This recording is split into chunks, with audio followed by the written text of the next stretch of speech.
So let's start off with two questions. What is the alpha chord, and why is it called the alpha chord?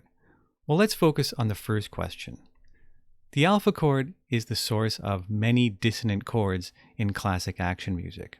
Recall that the octatonic scale can be described as a combination of two diminished seventh chords a semitone apart. So I took the example of C diminished seventh, which sounds like this, and C sharp diminished seventh, which sounds like this. Okay, so just stacking minor thirds on top of one another and getting a four-note chord. Now, if you pry those apart and play them melodically, then you end up with octatonic 1, which sounds like this. But now imagine the first diminished seventh chord placed over top of the second like this. Okay, so now we have the C sharp on the bottom and the C diminished seventh on the top. Sounds like this.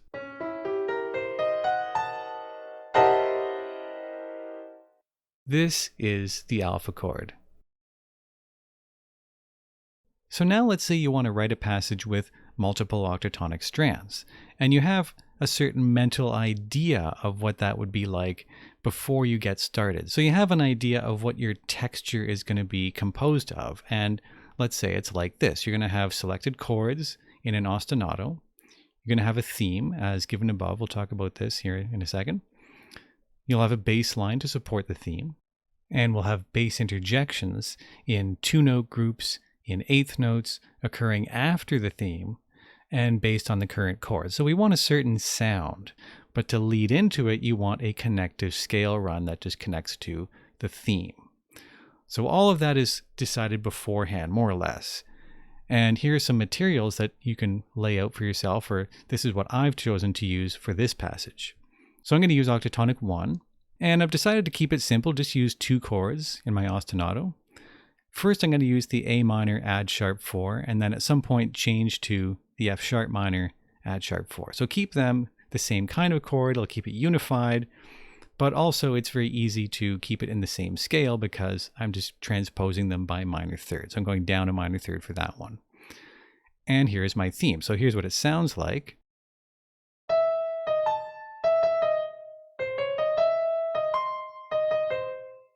Okay, it can be shorter, it can be longer, but that's my little action music theme. Or it can be another theme that's imported into the action cue. It doesn't really matter. So this is just another component of the texture. So how do we start this texture? Well, let's start with the ostinato, since that's going to be the harmonic glue of the whole passage here. Now, I'm going to start with this one, as I said. I mean, I could just simply repeat the chord, but I want to do something a little more interesting with that. So I'm going to break it up into two pieces and alternate between them. So I'm going to have the top three notes form one part of the chord, then the bottom three notes as the other part. So like this. Let's use the higher one. Okay, that's the first half of the chord. Then the bottom half, like that. Now I do want this rather agitated, so I'm going to put a little staccato dot over those and then repeat them, and this will be my ostinato. So here's what it sounds like. And that will go for the entire passage, whether it's with this chord or the other one here, the F sharp. All right, so what's next? How do we continue this passage? I mean, I don't know exactly when I'm going to change this beforehand. I could just take a look at the theme and see where is an appropriate place. So maybe the thing that makes sense next is the theme. Let's put in the theme. Now, in order not to get everything all copied here, I'm just going to filter out the notes only. Copy them over here. So there we go. So that's my theme, and I'm thinking, where am I going to put that chord change in to this guy?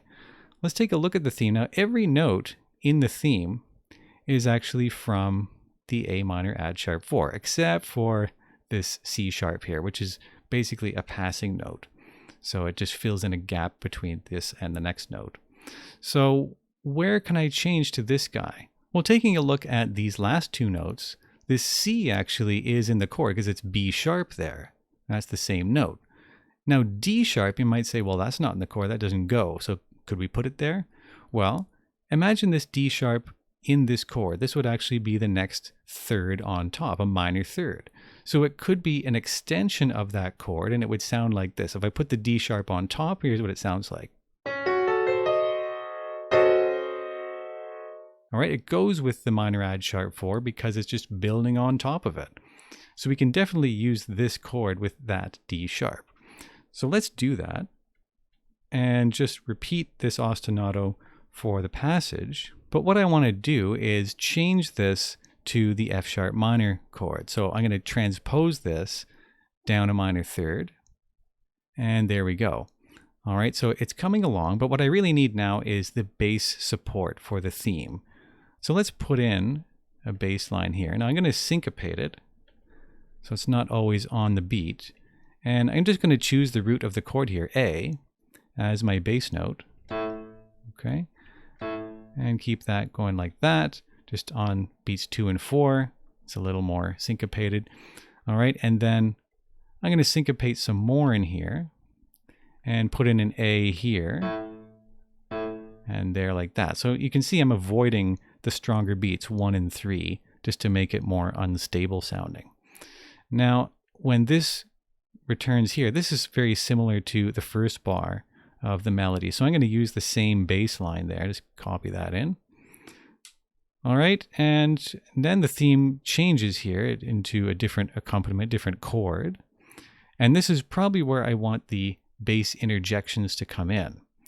So where should I put them in? Well, I want them as these little 2-note groups in eighth notes, as I said, after the theme, based on the current chord. So how do we do that? Well, I haven't had anything on beats 3 or 1, so maybe now's a good time to do that for contrast, since this is going to be a little bit different. It's going to be bass commentary on what's happened. So let's do that and put in something on beat 3 to start. So I'm going to use this.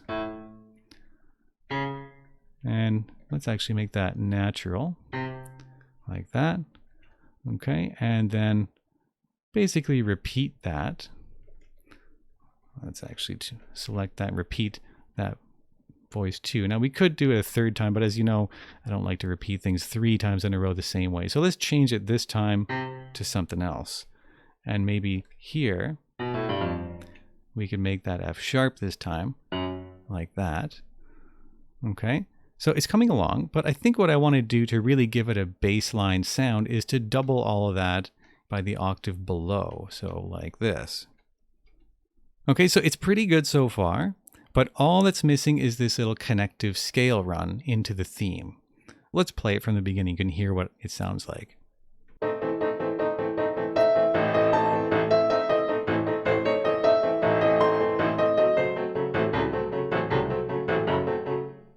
Okay, so not bad, but you can see that it sounds very sudden when this melody comes in, like, whoa, that was a surprise.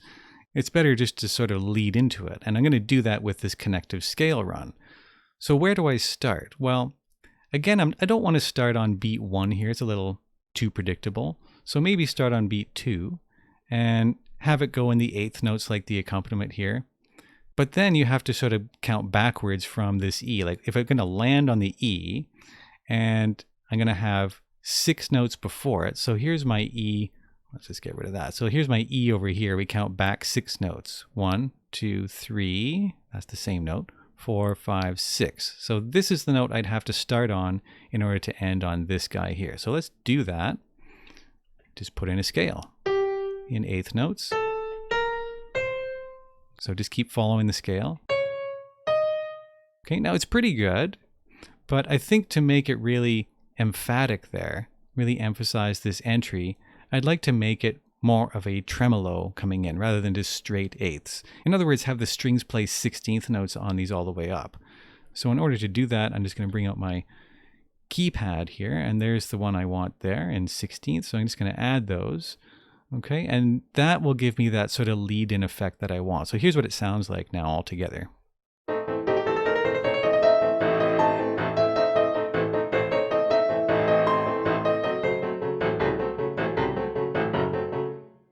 Okay, so this is a passage that uses these multiple octatonic strands. Now you could, of course, add more to it, little flourishes or some kind of counter melody and so forth, but this is sort of a basic approach where it uses these multiple strands, especially the melody with a bass commentary that follows it, a very common technique that you'll see. All right, so there you go.